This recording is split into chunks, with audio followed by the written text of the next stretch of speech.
چاند چہرے مجھے اچھے تو بہت لگتے ہیں، عشق میں اس سے کروں گا جسے اردو آئے۔ یہ تو ایک بڑی پرسنل سی بات ہے، لیکن میں بہرحال کوئی بات نہیں ہے، میں اس کا بھی جواب دیتا ہوں آپ کو۔ ساری رات میری آنکھوں میں آنسو نہیں آئے، میں جاگتا رہا، آنکھیں ایسے جیسے سوج گئی ہیں یا پتھرا گئی ہیں۔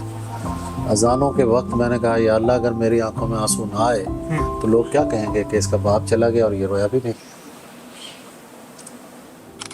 لیکن شاعری جو معاملہ ہے نا، اس میں لکھنے سے اذیت بڑھتی ہے، کم نہیں ہوتی۔ یہ میں اپنا تجربہ بیان کر رہا ہوں۔ گلا کریں جنہیں تجھ سے بڑی امیدیں تھیں، ہمیں تو خیر تیرا اعتبار تھا، مسئلہ کوئی بھی ہو نام تیرا لیتا ہوں، کیا کروں میں کہ مجھے ایک ہی نام آتا ہے۔ بس۔ بسم اللہ الرحمن الرحیم۔ السلام علیکم۔ آج کی اس ادبی بیٹھک میں ہم آپ تمام لوگوں کے بے حد شکر گزار ہیں، آپ لوگ تشریف لائے۔ آج کے ہمارے مہمان ہیں عباس تابش صاحب۔ عباس تابش 21ویں صدی اردو ادب کا ایک ایسا نام کہ جس سے اردو زبان سے شغف رکھنے والا ہر شخص ہی واقف ہے۔ عباس تابش صاحب، ہم یہاں سے بات کا آغاز کرتے ہیں کہ آپ کا یہ شعری سفر یہ شروع کیسے ہوا، کہاں بات پہلے شعر پہ آئی اور کہاں بات پہلے مشاعرے پہ گئی، تو پلیز اس کے بارے میں ذرا ہمیں بتائیے گا۔ یہ 1975 کا واقعہ ہے۔ میں 9th کلاس میں پڑھتا تھا، میلسی میرا شہر ہے۔ ایک دن میں شام کے بعد بیٹھا گھر میں پڑھ رہا تھا، تو ہمارے شہر میں عموماً آوازیں جو آتی ہیں وہ مساجد سے آتی ہیں، صحیح۔ یا کوئی تقریر مولانا کر رہے ہیں، یا محفل نعت ہے، یا اذان کی آواز ہے، صحیح۔ اس کے علاوہ کوئی آواز نہیں آتی۔ تو وہ آوازیں کچھ مجھے ذرا ڈیفرنٹ لگی، تو میں گھر سے نکلا اور اس آواز کے تعاقب میں چل پڑا۔ بلدیہ کا ایک باغ ہے، اس کے سبزہ زار میں جب میں پہنچا تو وہاں کوئی 100-150 لوگ بیٹھے ہوئے ہیں۔ ایک صاحب کچھ پڑھ رہے ہیں اور وہ واہ واہ کر رہے ہیں۔ ٹھیک۔ اچھا، میں بیٹھ کے سنتا رہا۔ صحیح۔ تو گھنٹہ ڈیڑھ میں نے سنا، تو پھر مجھے لگا یار یہ کام تو میں بھی کر سکتا ہوں۔ اب مجھے نہیں پتا کہ وہ شاعری ہے، جو پڑھ رہا ہے وہ شاعر ہے، صحیح۔ جو واہ واہ اسے داد کہتے ہیں، صحیح۔ اور جو محفل ہے اس کا نام مشاعرہ ہے، واہ۔ مجھے نہیں بالکل معلوم۔ آگے میں نے بھی کچھ لکھنا شروع کر دیا، تو وہاں سے سفر شروع ہو گیا۔ پھر والد صاحب کا انتقال ہو گیا کوئی 1977 میں، تو اس واقعے نے جو ہے اس کو مہمیز کیا اور میں شعر کہنے لگا۔ بس اس طرح آغاز ہوا۔ صحیح۔ اچھا، تھوڑا سا بات کو آگے بڑھاتے ہیں۔ اب آپ ایک پبلش شاعر ہیں، آپ شعری دنیا میں ایک سند ہیں۔ آپ سے اگر کوئی طالب علم یا کوئی ایک نوجوان یہ پوچھے کہ آپ شعر کی کیا تعریف کرتے ہیں یا شاعری کو کیسے ڈیفائن کرتے ہیں، تو آپ کیا کہیں گے کہ شاعری کیا ہے یا شعر کیا ہے؟ دیکھیے، شعر جو ہے نا، اس کی تعریف ہر آدمی الگ کرتا ہے۔ بات جو دل سے نکلتی ہے اثر رکھتی ہے، پر نہیں طاقت پرواز مگر رکھتی ہے۔ تو سچی بات ہے کہ شاعری جو ہے یہ کیفیت کا بیان ہے۔ صحیح۔ ایسی کیفیت جس میں علم بھی ہوتا ہے، حیرت بھی ہوتی ہے، نادیدہ جہان بھی ہوتے ہیں، جس میں اپنا دکھ بھی ہوتا ہے، ذات بھی شامل ہوتی ہے، معرفت بھی شامل ہوتی ہے، بہت ساری چیزیں ہیں۔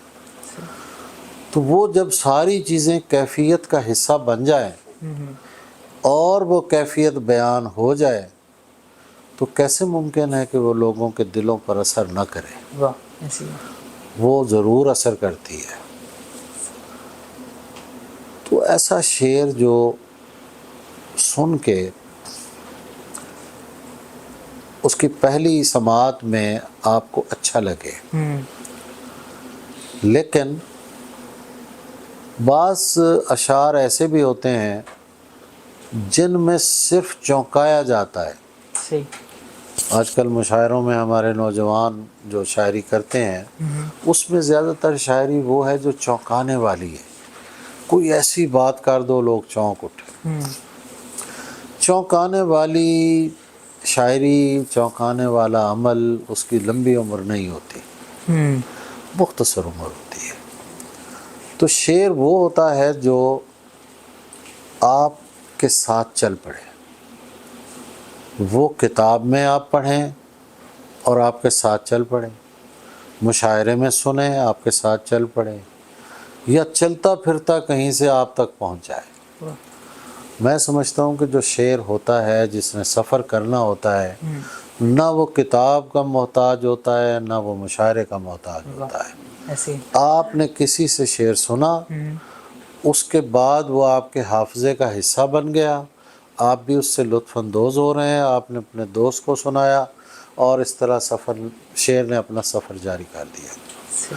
باقی یہ چونکانے والی چیزیں، اور یہ ضروری نہیں کہ مشاعرے میں جن شعروں پہ واہ واہ ہو رہی ہے واقعی وہ شعر ہیں.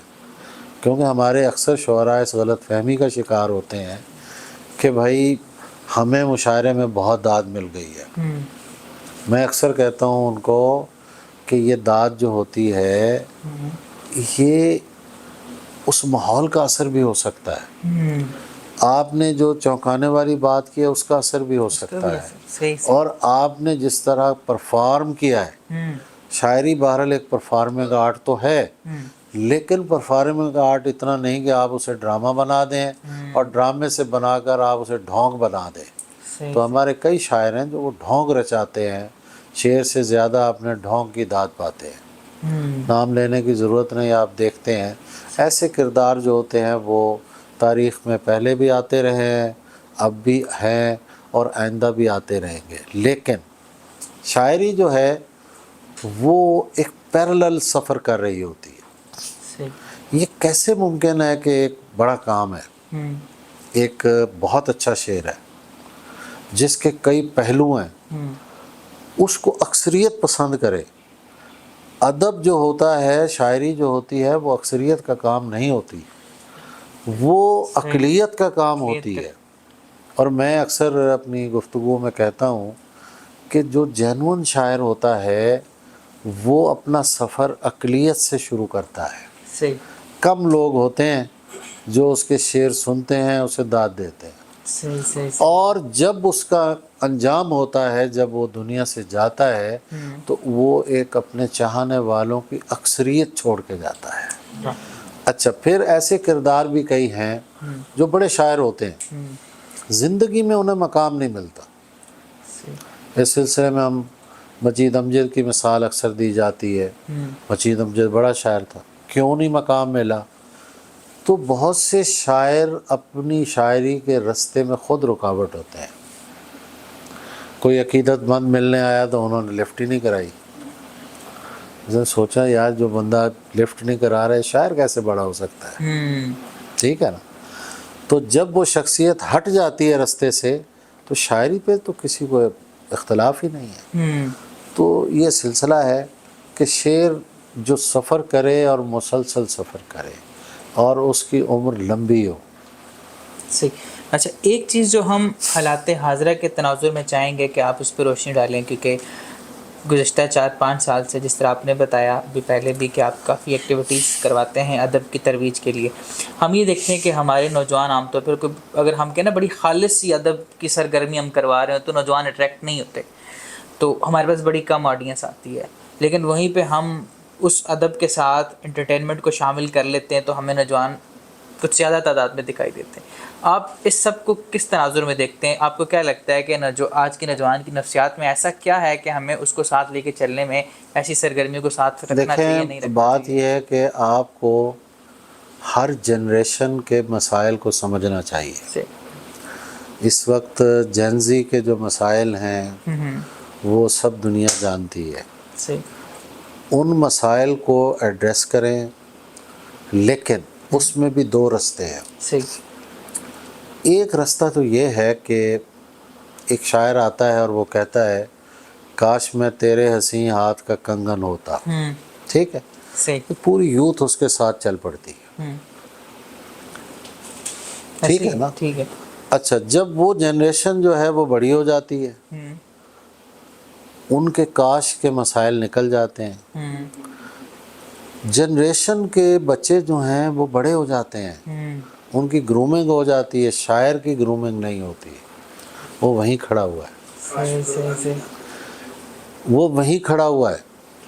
اب آج کا جو دور ہے اس میں مثلا ایک اور بڑی کرول سی مثال ہے وہ کہ جی جینز پہنو اور تم بڑی اچھی لگتی ہو، کوئی شعر تو کیا ورسیفیکیشن ہے. تو میں نے اس پہ پوچھا، کوئی بچے آئے میرے پاس تو میں نے کہا کہ یہ شعر تو نہیں ہے لیکن تم لوگوں نے اسے پسند بڑا کیا. یہ میں بات کر رہا ہوں صرف جنریشن سے ڈائلاگ کرنے کے لیے کہ جنریشن کے لوگ جینزی جو ہیں وہ سمجھتے کیا ہیں. تو انہوں نے کہا جی جب یہ پڑھا گیا تو اس وقت واقعی کوئی جینز پہننے والی بچی ہوتی تھی تو سب کہتے تھے بھئی کیا بات ہے، اور اب سب جینز پہنتے ہیں تو یہ کوئی بات ایسی نہیں رہی جس میں ہم کہیں جی کیا کمال کر دیا شاعر نے، ایسی کوئی بات نہیں، روٹین بن گئی ہے. تو بہت ساری چیزیں جو سامنے کی ہوتی ہیں ان کو جب شاعر ایڈریس کرتا ہے انہیں ایکچولی ورسیفائی کرتا ہے. شعر کہنا اور چیز ہے تو ورسیفیکیشن اور چیز ہے. تو ورسیفائی کرتا ہے تو وہ چیزیں ٹھیک اٹریکٹ کرتی ہیں لیکن اس کے بعد جو ہے وہ چیزیں دم توڑ جاتی ہیں. شاعری دیکھیے محبت کا جذبہ ایک دائمی جذبہ ہے. محبت کی ایسی ایسی کیفیات ہیں جو میں سمجھتا ہوں کہ ہر دور میں ہم سینسیبلٹی جو ہوتی ہے دور کی اس کو سمجھتے چلے جائیں تو آپ کو شاعری بھی سمجھ آتی چلی جائے گی اور آپ کا سفر بھی جاری رہے گا. 2-3 مثالیں دے کے بات میں لمبی نہیں کرتا. احمد ندیم قاسمی نے ایک شعر کہا تھا کہ انداز ہو بہو تیری آواز پاک کا تھا، دیکھا نکل کے گھر سے تو جھونکا ہوا کا تھا. ٹھیک ہے، ایک آہٹ ہے وہ ہوا تھی. ٹھیک، اب مضمون یہی ہے. جب منیر نیازی تک آتا ہے یہ مضمون تو منیر نیازی جو ہے وہاں محبوب کی آہٹ اور ہوا کا تعلق ٹوٹ جاتا ہے وہی ہوا، وہ اس میں نئے معنی برآمد کرتا ہے، ایک نئی چیز شامل ہو جاتی ہے. وہ کیا ہوتی ہے کہ ازل سے ہے جو سفر میں یہ وہ بلا ہی نہ ہو، کواڑ کھول کے دیکھو کہیں ہوا ہی نہ ہو. ہے اب یہ ہوا ہے، وہ تو ہوا کا جھونکا تھا. یہ چیزیں چلتی ہیں اور آگے بڑھتی ہیں. جب چیزیں بڑھتی چلی جاتی ہیں نا، سینسیبلٹی کو پہلے سمجھے تو صحیح نا کوئی کہ اس وقت کی سینسیبلٹی کیا ہے. جب آپ سمجھیں گے اور اگر آپ شعر کہتے ہیں یا شعر پڑھنا چاہتے ہیں تو آپ کو سمجھ آ جائے گی کون سی شاعری ہے اور کون سی شاعری نہیں ہے.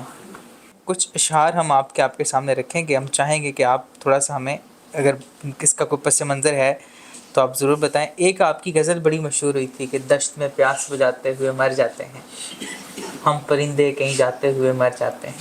اس کے بارے میں ذرا پلیز بتائیں. دیکھیے انسپیریشن کسی چیز سے بھی ہو سکتی ہے، اور اس غزل کی جو مجھے انسپیریشن ہوئی تھی میں پڑھ رہا تھا دریائے ہاکڑا کے بارے میں. ایک زمانے میں دریائے ہاکڑا ہمارے چولستان میں بہتا تھا اور وقت کے ساتھ ساتھ وہ ڈیزرٹ میں بدل گیا. جیسا کہ ستلج دریا ہے، ہم نے اسے سیلابی صورت میں بھی دیکھا اور ہم نے وہ بھی دیکھا کہ اس میں ریت کی گروتھ ہو رہی ہے اور وہ آہستہ آہستہ کسی وقت ڈیزرٹ میں بدل جائے گا. تو اس دریا کے کنارے جو پرندے تھے وہ چلے گئے یہ رشین سٹیٹس میں. اب ان کی پتہ نہیں لاکھوں جنریشنز گزر گئی ہوں گی، کیا ہوگا مجھے نہیں معلوم اس کا، لیکن گھر جو ہوتا ہے نا، گھر وہ ڈی این اے میں ہوتا ہے. ڈی این اے جو ہے نا، اس میں آپ کی مہاجرت کا احساس جو ہے وہ کبھی ختم نہیں ہو سکتا.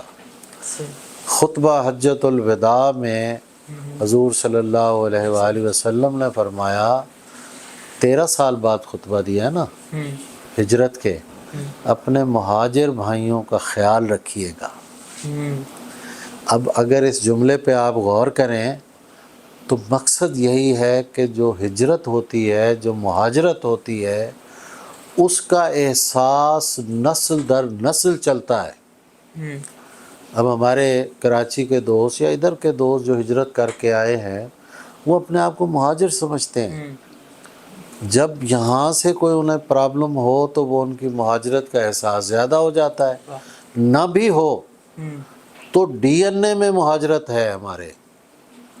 ابھی ڈی این اے کو کرائے تو پتہ چل جاتا ہے. امریکہ میں ہمارے ایک دوست کی مسز کا ڈی این اے ہوا، ڈاکٹر عامر سلیمان ڈیلس میں، تو انہیں بتایا گیا کہ 250 سال پہلے یہ ڈی این اے لاہور میں تھا. اب وہ کیسے وہ ڈی این اے وہاں پہنچا، کیا ہوا، لیکن وہ مہاجرت جو ہے وہ محفوظ ہے، وہ ہر بندے کو وقت آنے پہ پتہ چل جائے گا. خیر، میں بات کر رہا ہوں ان پرندوں کی.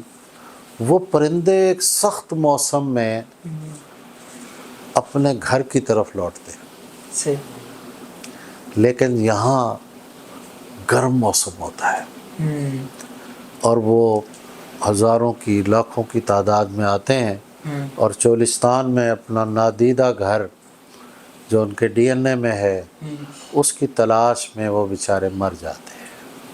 تو یہ جب میں نے پڑھا تو یہاں سے مزید غزل شروع ہو گئی. دشت میں پیاس بجھاتے ہوئے مر جاتے ہیں، ہم پرندے کہیں جاتے ہوئے مر جاتے ہیں. یہ بس. چلیں ہم آگے بڑھتے ہیں. ایک اور شعر آپ کا. چاند چہرے مجھے اچھے تو بہت لگتے ہیں، چاند چہرے مجھے اچھے تو بہت لگتے ہیں، عشق میں اس سے کروں گا جسے اردو آئے. یہ تو ایک بڑی پرسنل سی بات ہے، لیکن میں بہرحال کوئی بات نہیں ہے، میں اس کا بھی جواب دیتا ہوں آپ کو. دیکھیے بات یہ ہے، فَتَكَلَّمُوا لِتَعَارَفُوا، کلام کرو تاکہ پہچان لیے جاؤ. سبحان اللہ. بہت خوبصورت لوگ چپ بیٹھے رہیں تو اچھے لگتے ہیں، بولیں تو جی چاہتا ہے کاش ان سے ہم کلام نہ ہوئے ہو. تو چونکہ اردو ایک اچھی زبان ہے تو کوئی چاند چہرہ ہو اور اسے اردو بھی آئے تو کیا ہی سبحان اللہ بات سبحان ہے. اللہ. اگر نہیں آتا تو پھر میں کیا کر سکتا ہوں. چلیں آگے بڑھتے ہیں جی.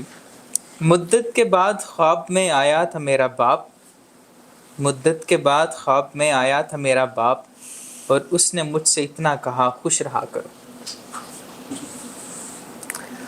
دیکھیے بات یہ ہے کہ میری جو اٹیچمنٹ تھی نا باپ سے اور ماں سے بہت زیادہ تھی. باپ کبھی نہیں بھولتا ہمیں. باپ ہمارا 63 برس کی عمر میں چلا گیا، میں 65 برس کا ہو گیا ہوں. ٹھیک ہے، تو کوئی دن ایسا نہیں ہے جب میں یاد نہیں کرتا. باپ کا انتقال ہوا اور ساری رات میری آنکھوں میں آنسو نہیں آئے. میں جاگتا رہا، آنکھیں ایسے جیسے سوج گئی ہیں، پتھرا گئی ہیں. اذانوں کے وقت میں نے کہا یا اللہ اگر میری آنکھوں میں آنسو نہ آئے تو لوگ کیا کہیں گے کہ اس کا باپ چلا گیا اور یہ رویا بھی نہیں. تو وہ دن اور آج کا دن جو ہے ہر لمحہ ہم یاد کرتے ہیں. اور باپ آتا ہے خواب میں. یہ 2 شعر تھے، ایک نہیں تھا کہ مدت کے بعد خواب میں آیا تھا میرا باپ اور اس نے مجھ سے اتنا کہا خوش رہا کرو. پہلے تو اس نے غم کے فوائد بیان کیے، پھر وقفہ دے کے کہنے لگا خوش رہا کرو. سبحان اللہ. تو بس یہ صورتحال ہے جناب. چلیں ہم آگے بڑھتے ہیں. میرے سینے سے ذرا کان لگا کر دیکھو، سانس چلتی ہے کہ زنجیر زنی ہوتی ہے. اس میں کیا مشکل بات ہے سمجھنے والی؟ نہیں کسی خاص تناظر میں تھا یہ نہیں شعر؟ کوئی تناظر نہیں ٹھیک ہے، ٹھیک ہے، ہم کوئی آگے تناظر بڑھتے نہیں ہے بھائی. دیکھو بات پتہ کیا ہے، ہیں. جی شعر جو ہوتا ہے نا بعض اوقات اس کی آپ تشریح کر کے خراب کر دیتے ہیں. صحیح صحیح، بالکل بالکل ٹھیک ہے. وہ ٹی ایس ایلیٹ نے ایک لیکچر دیا، اسے جب نوبل پرائز ملا ویسٹ لینڈ پر، تو کسی اسٹوڈنٹ نے پوچھا کہ اس کا مطلب کیا ہے. انہوں نے کہا میرے پاس اگر یہ بات کرنے کے لیے کوئی اور لفظ ہوتے تو میں وہ استعمال کرتا، صحیح. تم اور لفظوں میں تشریح پوچھ رہے ہو. ہائے ہائے واہ. تو بعض اوقات شعر جو ہوتا ہے نا، غزل ایک عجیب چیز ہے کہ کوئی شعر ہوتا ہے اس میں مضمون بھی کوئی نہیں ہے، لیکن وہ شعر اتنا ہمیں لطف دیتا ہے، اتنا لطف دیتا ہے کہ ہم اس میں کھوئے رہتے ہیں. صحیح صحیح. تو شعر کا لطف لینا چاہیے، تناظر نہیں پوچھنا چاہیے. چلیں یہ کچھ شعر پہ ہم لطف لیتے ہیں. ہاں تم مانگ رہے ہو میرے دل سے میری خواہش، ہاں بچہ تو کبھی اپنے کھلونے نہیں دیتا. ہاں ٹھیک ہے. تو اس میں کیا مشکل سوال کیا ہے آپ کا؟ سوال یہ کہ اگر کوئی پس منظر ہے، کوئی ایسا واقعہ نہیں کوئی پس ٹھیک ہے آگے چلتے دیکھیں، ہیں. چیزیں ہوتی ہیں زندگی میں، ہوتے رہتے ہیں چیزیں، لیکن ایک خاص وقت میں جا کے وہ چیزیں اظہار میں آتی ہیں. ٹھیک ہے. اچھا ایک چیز میں ویسے چاہوں گا اگر آپ تھوڑا سا اس پہ وضاحت کریں. آپ کے شاعری جب ہم پڑھتے ہیں تو زبان بڑی آسان، بڑی سادہ ہے، یعنی کوئی بھی نوجوان آج کا بھی اس کو پڑھے تو بڑی آسانی سے اس کو سمجھ لے گا. ہمارے آج بھی کئی ایسے شعراء، ایسے رائٹرز موجود ہیں کہ کہانیاں یا شاعری پڑھنے بیٹھتے ہیں تو ہمیں لفظوں کے معنی ڈھونڈنے پڑتے ہیں. تو یہ کوئی آپ کا ذاتی فیصلہ تھا یا نہیں کوئی اسلوب فیصلہ میں ایسا تھا دیکھیں کہ کوئی فیصلہ نہیں ہے. میں اس حوالے سے ہمیشہ کہتا ہوں کہ آپ مشکل سے آسانی کی طرف جاتے ہیں. صحیح. اور مشکل کیا ہے؟ کلاسیکی ادب کو، کلاسیکی شاعری کو پڑھنا، بسر کرنا. بلکہ کلاسیکی شاعری ایک بھیدوں بھرا جنگل ہے. صحیح. اس میں ہمارے بہت سے لوگ چلے جاتے ہیں، لیکن وہ وہاں سے نکل نہیں پاتے. صحیح صحیح. وہ ساری زندگی وہی بات کرتے رہتے ہیں.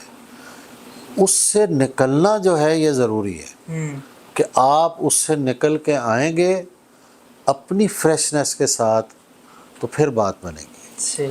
اور پھر دوسری بات یہ ہے بھائی کہ کیفیت جو ہوتی ہے نا، کیفیت وہ ہمیشہ آسان زبان کا تقاضا کرتی ہے یا وہ آسان زبان لے کے آتی ہے. صحیح. تو میں تو یہ سمجھتا ہوں، باقی اس میں کوئی شعوری طور پہ نہیں ہے کہ میں نے کوشش کی ہو کہ یار آسان شعر ہوں تاکہ لوگوں کو سمجھ آئے. صحیح صحیح. ایسی کوئی بات نہیں. چلیے اچھا اب ہم چاہیں گے کہ آپ ہمیں کچھ شاعری سنائیں، پھر اس کے بعد اگر آپ میں سے کسی کا کوئی سوال ہوگا تو میرے خیال سوال کر لیں، پھر آخر چلیں میں پہلے ایسے کر شاعری میں لیتے ہیں. سناؤں. اگر آپ میں سے کسی کو کوئی سوال یا کوئی سوال بات ہو آپ کرنا چاہ رہے ہیں جی. تو ہم سر آج کی شعراء کو ہم دیکھتے ہیں اور ہماری یعنی الفاظی بھی اگر دیکھیں تو وہ ہمیں نظر نہیں آتی ہے. شاید اس کی وجہ شعراء بھی زیادہ بہتر جانتے ہیں، اور میری ذہن میں بھی یہ آتا ہے کہ شاید عوام سمجھ نہیں پاتی ہے. دوسرا یہ کہ وہ جس طرح کے علامہ اقبال یا اس طرح کے دیگر شعراء قوم کو ان کی زندگی میں جو مستقبل میں کرنا ہے اس کی ایک لاہ عمل دے دیتے تھے کہ آپ نے یہ کرنا ہے، تو آج کی شاعری کے اندر میں وہ چیز نظر نہیں آتی. کیا اس کی وجہ عوام کا رجحان اس طرف نہیں ہے، یا شعراء کا رجحان نہیں ہے، یا شاعر اس طرف توجہ نہیں کرتے، یا شاعری یا شعراء جو ہیں ان کی اپنی ہسٹری یا اپنی کہتے ہیں کہ ان کے اندر کوئی کمی ہے جس کی وجہ سے وہ چیز اپنی شعروں میں نہیں لا سکتے؟ اس کی کیا وجہ ہے؟ سوال اچھا ہے آپ کا. پہلی بات تو یہ کہ اقبال صدیوں میں پیدا ہوتا ہے. آپ ہر نوجوان سے اقبال ہونے کی توقع نہ رکھیں. ٹھیک ہے کہ اقبال ایک ایسا شاعر ہے جو مصرع بناتا ہے، لفظوں سے نہیں بناتا. وہ مصرع میں ایسے لفظ لاتا ہے جو احرام مصر ہوتے ہیں، جیسے لال بدخشاں کے ڈھیر چھوڑ گیا آفتاب. ان لفظوں کی اگر صوت دیکھیں نا، یہ شاعری کے لفظ نہیں ہیں، لیکن اقبال نے انہیں اپنے کرافٹ میں اتنی تاثیر کے ساتھ پرو دیا ہے کہ یہ مصرع معجزہ بن گیا ہے.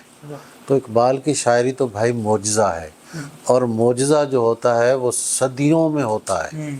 اب اگلی بات یہ ہے کہ آج کا نوجوان کیا چیز لیک کرتا ہے، وہ میں آپ کو بتا دیتا ہوں۔ ہمارے ہاں ایک چیز بڑی شدت سے کہی جاتی ہے، کوئی نیا لڑکا آئے نا شعر کہنے والا، اسے کہا جاتا ہے کہ ایک تو تم کو کتاب نہ پڑھو، شاعری پڑھنے سے تم پہ لوگوں کے اثرات آئیں گے، اور وہ ادھر سے فارغ ہو جاتا ہے، نمبر 1۔ دوسرا اسے کہتے ہیں کہ شاعری سیکھو نا،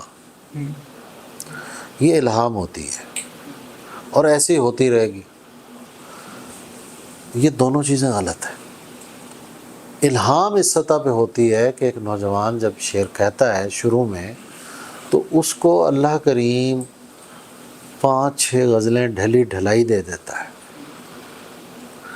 اس کے امکان کو ظاہر کرنے کے لیے۔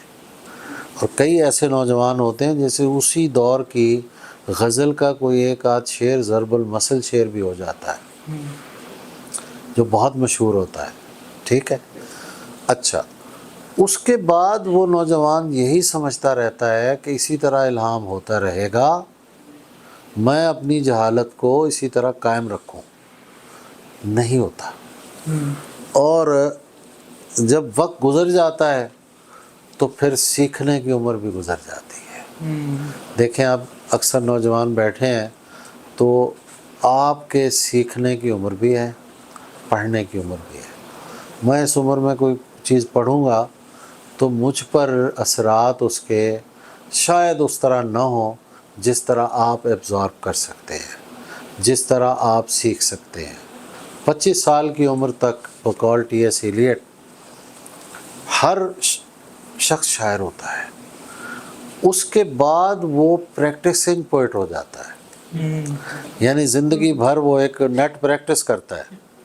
اچھا، لیکن ایک رب اظہار کی مہربانی ہے کہ وہ پریکٹسنگ پوئٹ کو بھی شعر دیتا رہتا ہے۔ یہی وجہ ہے کہ بعض لوگ آخری عمر تک اتنے فرٹائل ہوتے ہیں کہ وہ ان کے شعر ہوتے رہتے ہیں، اور جن لوگوں نے وہ دوسرا رستہ چنا ہے ان کا رستہ رک جاتا ہے۔ اور ایک بات میں اور بتاؤں آپ کو، یہ شہرت جو چیز ہے نا، یہ کم وقت بڑی ظالم چیز ہے۔ شہرت کو ہضم کرنے کے لیے بڑا معدہ چاہیے، شہرت ہضم نہیں ہوتی۔ شہرت تکبر پیدا کرتی ہے، شہرت آپ کو فکس کر دیتی ہے کہ ان شعروں پہ داد مل رہی ہے مشاعروں میں، لہٰذا ہم نے اسی لائن کے شعر کہنے ہیں۔ پھر ایک وقت پہ اتنا خوف پیدا ہو جاتا ہے ان میں کہ وہ شعر کہتے ضرور ہیں، سناتے نہیں ہیں، کہ سنائیں گے ہو سکتا ہے داد نہ ملے، لہٰذا وہی پرانے شعر سناؤ۔ یہی وجہ ہے کہ کئی شاعروں کی 2-3 غزلوں پہ 4-4 ہزار ویڈیوز بنی ہوئی ہیں، وہی دوبارہ ریلز آ رہی ہیں، وہی چیزیں آ رہی ہیں۔ تو شہرت جو ہے، اس کو دماغ سے نکال کے جو نوجوان سفر کرے گا وہ آگے جائے گا۔ یہ خدا کے لیے، مطلب میں بڑی اس کی سب سے کہتا ہوں کہ کئی بیٹھے ہوتے ہیں نوجوان، آج جی میری اس ریل پہ 10 ملین لوگ آ گئے ہیں۔ میں نے کہا یار this is not ground reality, ground reality کچھ اور ہے، وہ نہیں ہے۔ ٹھیک ہے، کہیں آپ کو کوئی دیکھ کے پہچان لے گا کہ یار یہ میں نے دیکھا ہے کہیں سوشل میڈیا پہ، لیکن بات یہ ہے کہ اس چکر میں پڑ جانا جو ہے وہ اپنے آپ کو تباہ کرنا ہے۔ تو نوجوانوں کو جو ہے وہ پڑھنا چاہیے، اور پڑھنا کیا چاہیے، کلاسیکی شاعری پہلے پڑھیں آپ، اور لانگ جمپ جو ہوتا ہے وہ کھڑے کھڑے نہیں لگتا، اس کے لیے بہت پیچھے جا کے بھاگ کے آنا پڑتا ہے۔ تو ہمارے نوجوان کھڑے کھڑے لانگ جمپ لگانا چاہ رہے ہیں، نہیں لگے گا۔ صحیح۔ آپ میرے 2 سوالات۔ جی جیسے کہ بھی آپ نے وہ آپ کا شعر پڑھا، وہ چاند چہرے والا، تو میرا تو ویسے ایکسپیرینس یہ کہتا ہے کہ جو بیوٹی ہوتی ہے نا، اس کا انورس ریلیشن ہوتا ہے انٹلیکٹ کے ساتھ کامنلی۔ صحیح۔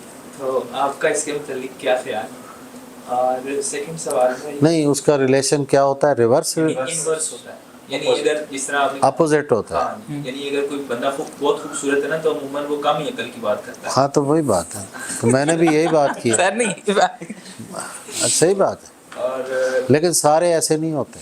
نہیں میں وہ بات کر رہا ہوں زیادہ تر ہاں ہاں ٹھیک. دوسرا سوال دوسرا سوال میرا یہ ہے کہ میں نا پیسیج اچھا لکھ لیتا ہوں، نثر لکھ لیتا ہوں، اچھا. لیکن جب میں اس کو پوئٹری میں کنورٹ کرنے لگتا ہوں تو وہ میرے سے نہیں ہوتا. کیوں کرنا ہے آپ نے؟ کیونکہ مطلب ابھی میں نے یہ ایک آرٹیکل لکھا ہے کچھ عرصہ پہلے، ہاں اس میں نے پاکستان کی کنٹمپریری سوسائٹی کے متعلق کچھ چیزیں لکھی ہیں. تو مجھے یہ لگتا ہے کہ لوگوں کا اتنا اسٹیمنا نہیں ہے کہ وہ 2-3 پیراگرافس پڑھیں، وہ اس کو سننا چاہتے ہیں کہ تھوڑا سا چند مصروں کے اندر ہی وہ چیز ہو جائے. میں اس کو کنورٹ نہیں کر پاتا. دیکھیے بات یہ ہے، پہلی تو بات یہ ہے کہ آپ کیا موضوع طبع ہیں. مصرے آپ وزن میں لکھ لیتے ہیں؟ سوال ایک ہے. صحیح. اگر آپ نہیں لکھ سکتے تو کیوں کوشش کر رہے ہیں؟ میری آواز اچھی نہیں ہے تو میں کیسے مہدی حسن بن سکتا ہوں بھائی؟ آپ نثر نگار اچھے ہیں تو آپ اس پہ کام کرنا چاہیے. دیکھیے اللہ تعالیٰ نے ہر بندے کو اس کے حصے کے لوگ دیے ہوئے ہیں. آپ یہ مت سوچیں کہ کوئی اسے پڑھ نہیں پائے گا. کیوں نہیں پڑھیں گے بھائی؟ آپ لکھیں ایسا کہ لوگ اسے پڑھیں. دیکھیے ہمارے ہاں جو ہے نا ایک خرابی یہ ہے کہ ہم جو ہے نا ابھی چاہتے ہیں کہ ابھی لکھ کے اس کا بس رسپانس آ جائے. ہمارا جو ہے نا ٹائم جو ہے نا وہ بہت مختصر ہو گیا ہے. ہم ریلز کے عادی ہو گئے ہیں. 30 سیکنڈ سے زیادہ ہماری کنسنٹریشن نہیں ہے. نہیں رہی ایسی. ٹھیک ہے نا؟ تو اس کی پرواہ نہ کریں. جو یہ پڑھنے والے ہیں وہ موجود ہیں. ایسا نہیں ہے کہ کوئی سارے لوگ اسی کام پہ لگے ہوئے ہیں. اب ہم جینزی کا بھی کہتے ہیں تو سارے جینزی ایک طرح کے تھوڑی ہیں.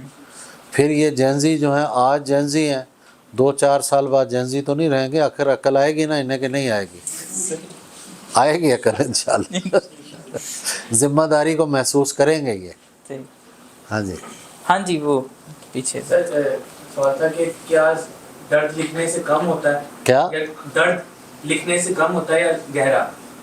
اور اگر کوئی تکلیف دہ جملہ ذہن میں بیٹھ جائے تو اس کو کیسے دور کیا جائے؟ نہیں، جملہ کس کا بیٹھ جائے آپ کے ذہن میں؟ کسی کا تکلیف دہ جملہ، کسی نے کوئی جملہ کہا ہے وہ آپ کے ذہن میں بیٹھ جائے تو اس کو کیسے دور کیا جائے؟ آپ کا سٹار کیا ہے؟ سیکریٹریس. اچھا. دیکھیے بات یہ ہے، تکلیف دہ جملے یہ تو نعمت ہوتے ہیں. یہ تو آپ کو توانائی دیتے ہیں. اگر آپ میں برداشت ہے، ٹھیک ہے نا، مطلب جتنے لوگ جانتے ہیں کہ میرے بارے میں پتہ نہیں کیا کیا لکھا جاتا ہے اور لکھا گیا ہے، میں کبھی جواب نہیں دیتا. کبھی بھی نہیں. کوئی فیس بک پہ میرا کسی کے بارے میں کوئی جملہ نہیں. میں کہتا ہوں کہ یہ لوگ جو ہیں یہ آپ کے لیے کام کر رہے ہیں. ایک بندہ آپ کو کوئی ایسا جملہ کہتا ہے جو آپ کو تکلیف پہنچتی ہے تو آپ 2 رستے ہیں. یا تو اس سے سخت جملہ کہہ دیں یا اس تھپڑ مار دیں. یہ کوئی رستہ نہیں ہے. جس حوالے سے اس نے کیا ہے آپ اسے ثابت کریں گے یار نہیں میں بڑا پاورفل آدمی ہوں. اس دکھ کو کہا جاتا ہے نا کہ دکھ کو انرجی میں تبدیل کرو، ناٹ ان ڈپریشن. ہم لوگ دکھ کو ڈپریشن میں تبدیل کر لیتے ہیں. پھر ایک بات اور ہے، یہ سامنے کیمرہ ہے، ٹھیک ہے، میں اب میرے ذہن میں آ جائے کہ یار اس کیمرے کو جو ہے نا میں کوئی فرشتہ بنا دوں یا کوئی اور چیز بنا دوں اور اس کو میں کوشش کروں پوری، یہ نہیں ہوگا. وہ کام جو آپ کے بس میں نہیں ہے. ایک کوشش ہے نا، گلاس ہے میں نے اٹھا کے 2 گھونٹ اس سے پی لیے، یہ میرے بس میں ہے. میں چاہوں یہ گلاس جو ہے یہ بڑا بوتل بن جائے، نہیں بنے گا. ٹھیک ہے نا. تو جو چیزیں پہلے آپ سوچیں کہ جو چیز مجھے تکلیف دے رہی ہے اس کا کوئی حل ہے میرے پاس؟ یہ کوئی حل نہیں ہے کہ آپ تلوار کھینچ لیں اس کے خلاف، نہ نہ، ہم جس رسول کے ماننے والے ہیں وہ کبھی بھی نہیں۔ ایسی طاقت اپنے اندر پیدا کرو، دیکھتے رہ جائیں، تو دکھ کو انرجی بناؤ۔ میں تو یہ مشورہ دوں۔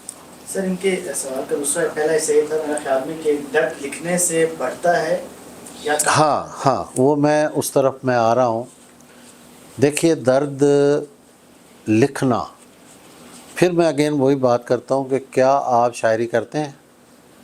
نہیں کرتے، پھر آپ ڈائری لکھا کریں، اس سے کیتھارسس ہوگا۔ لکھنے سے چیزیں جو ہوتی ہیں نا، کیتھارسس ہوتا ہے۔ سائیکارٹسٹ بھی بعض اوقات جب وہ کوئی تجربے میں ڈالتے ہیں تو بٹھا دیتے ہیں کہ یار جتنی گالیاں یاد ہیں کاغذ پہ لکھ دیں، جس کو برا بھلا کہنا ہے لکھ دو۔ اب لکھتے ہیں، وہ ایک ایگزاسٹ ہوتا ہے بندہ۔ لیکن شاعری جو معاملہ ہے نا، اس میں لکھنے سے اذیت بڑھتی ہے، کم نہیں ہوتی۔ یہ میں اپنا تجربہ بیان کر رہا ہوں۔ بعض لوگ تو شاعری کر کے بڑے خوش ہوتے ہیں کہ واہ واہ ہمارا کیتھارسس ہو گیا، عموماً یہی سنا جاتا ہے۔ میں جب لکھتا ہوں تو 2-4 دن بعد جب دیکھتا ہوں تو پتہ چلتا ہے یار یہ تو کوئی کامدی غزل نہیں لکھی، اذیت بڑھ جاتی ہے۔ پھر اس اذیت میں رہ کے پھر کچھ شعر ہوتے ہیں، تو یہ ایک مسلسل اذیت کا عمل ہے۔ بس لکھا کریں، آپ ڈائری ایک بنا لیں اور بس کسی ایسی جگہ رکھیں کہ کوئی اسے اور نہ پڑھے، ٹھیک ہے نا۔ اور باقی یہ جو ہمارا دیکھیں کتنا ہمارے ساتھ ظلم ہو گیا، ہمیں اندازہ ہی نہیں ہے۔ ماضی میں مثلا غالب خط لکھے نا اس نے، ادب کا حصہ بن گئے۔ آج بھی آپ لوگوں میں کئی غالب بیٹھے ہوئے ہیں جو یہ واٹس ایپ پہ آپ میسیجز بھیجتے ہیں، اس میں ایسے ایسے کریٹو جملے ہوتے ہیں اور اس کے بعد وہ ڈیلیٹ ہو جاتے ہیں، اور بعد میں پتہ چلتا ہے کہ اے آئی کے حافظے میں محفوظ ہیں۔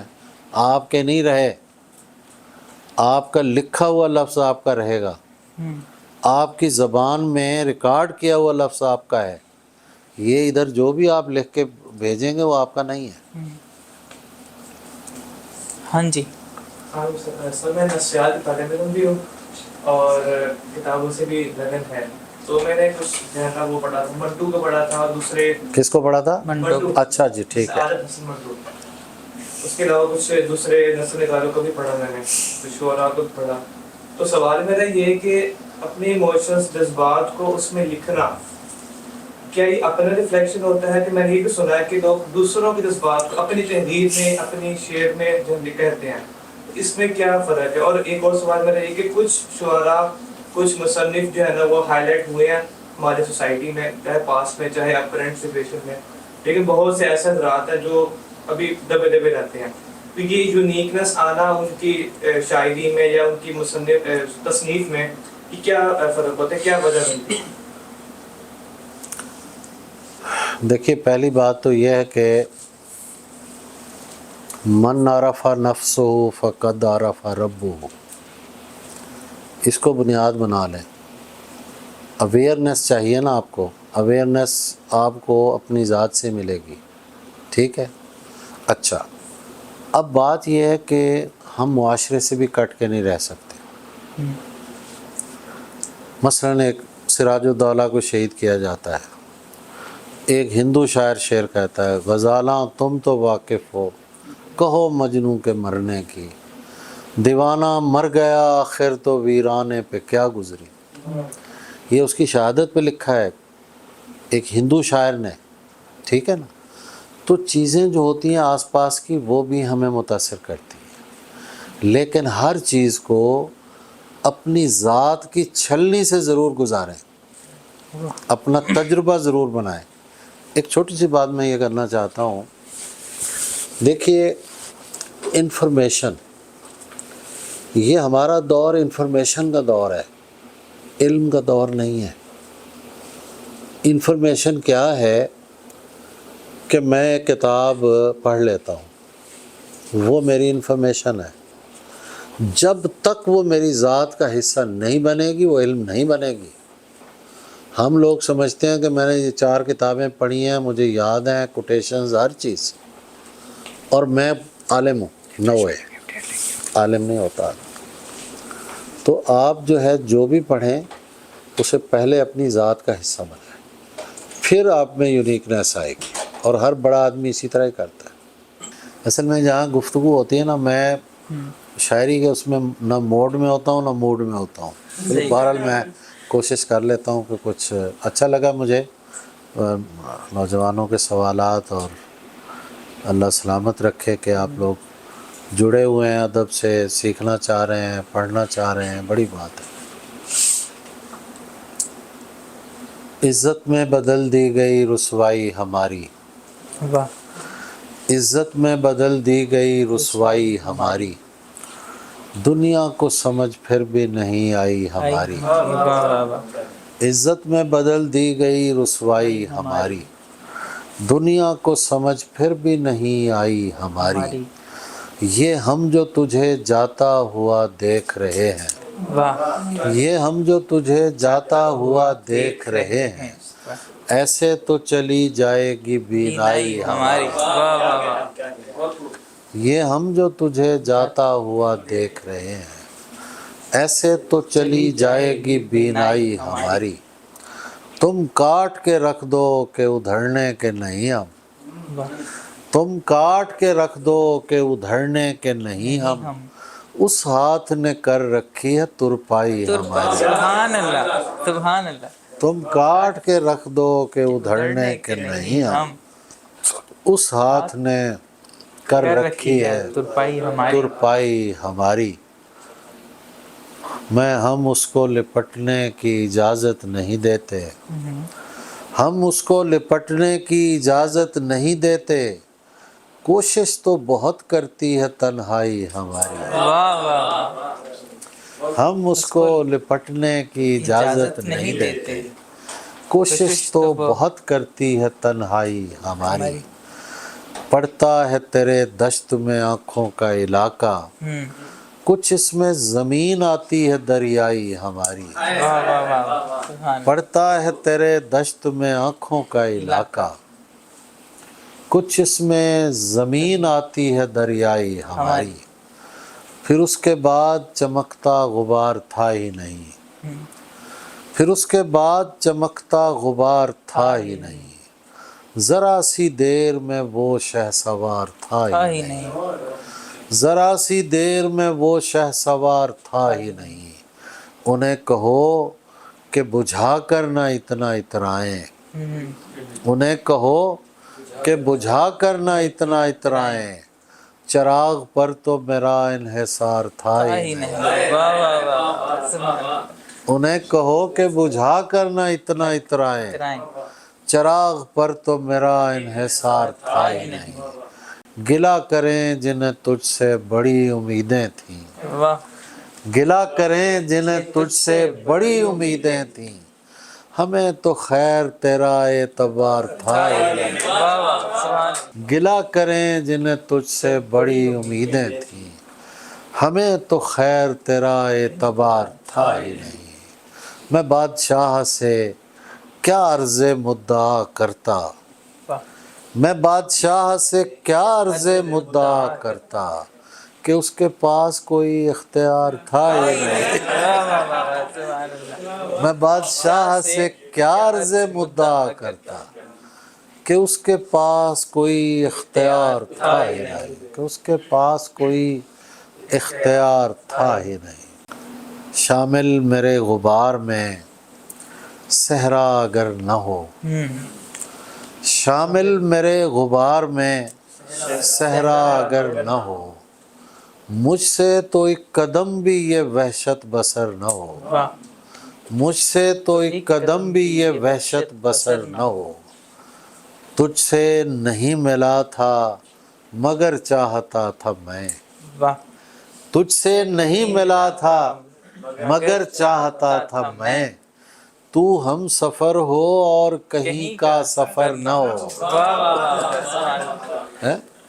تجھ سے نہیں ملا تھا مگر چاہتا تھا میں، تو ہم سفر ہو اور کہیں کا سفر نہ ہو، یہ کہہ کے میرے گھر سے فرشتے چلے گئے، یہ کہہ کے میرے گھر سے فرشتے چلے گئے، وہ کوئی گھر ہے جس میں پرندوں کا گھر نہ ہو، واہ واہ سبحان اللہ، یہ کہہ کے میرے گھر سے فرشتے چلے گئے، وہ کوئی گھر ہے جس میں پرندوں کا گھر نہ ہو، تو جانتا نہیں میرے مالک مکان کو، اے دوست کوئی چیز ادھر سے ادھر نہ ہو، واہ واہ واہ واہ مکرر، تو جانتا نہیں میرے مالک مکان کو، اے دوست کوئی چیز ادھر سے ادھر نہ ہو، واہ یہ شب یہ دستکیں یہ پرندوں کی کیل و کال، واہ دروازہ کھولیے کہیں صبح سفر نہ ہو، واہ واہ سبحان اللہ، دروازہ کھولیے کہیں صبح سفر نہ ہو، تابش بزاں میں خود جنہیں عزت ہوئی نصیب، وہ چاہتے ہیں اور کوئی معتبر نہ ہو، سبحان اللہ، تابش بزاں میں خود جنہیں عزت ہوئی نصیب، وہ چاہتے ہیں اور کوئی معتبر نہ ہو۔ شعر ہے نا، میرے جیسا کوئی بنیاد میں کام آتا ہے، ہاں وہ سنا دو بس۔ چلیں یہ ہم بس آخری شعر چلیں 3 شعر ہیں وہ میں سنا دیتا ہوں۔ میرے جیسا کوئی بنیاد میں کام آتا ہے، گھر کی تختی پہ کسی اور کا نام آتا ہے، واہ واہ، تم سے کہتا ہوں کہ محتاط ہی رہنا اس سے، ایک لڑکا ہے جسے میرا کلام آتا ہے، واہ واہ واہ، تم سے کہتا ہوں کہ محتاط ہی رہنا اس سے، ایک لڑکا ہے جسے میرا کلام آتا ہے، مسئلہ کوئی بھی ہو نام تیرا لیتا ہوں، کیا کروں میں کہ مجھے ایک ہی نام آتا ہے، واہ واہ، بس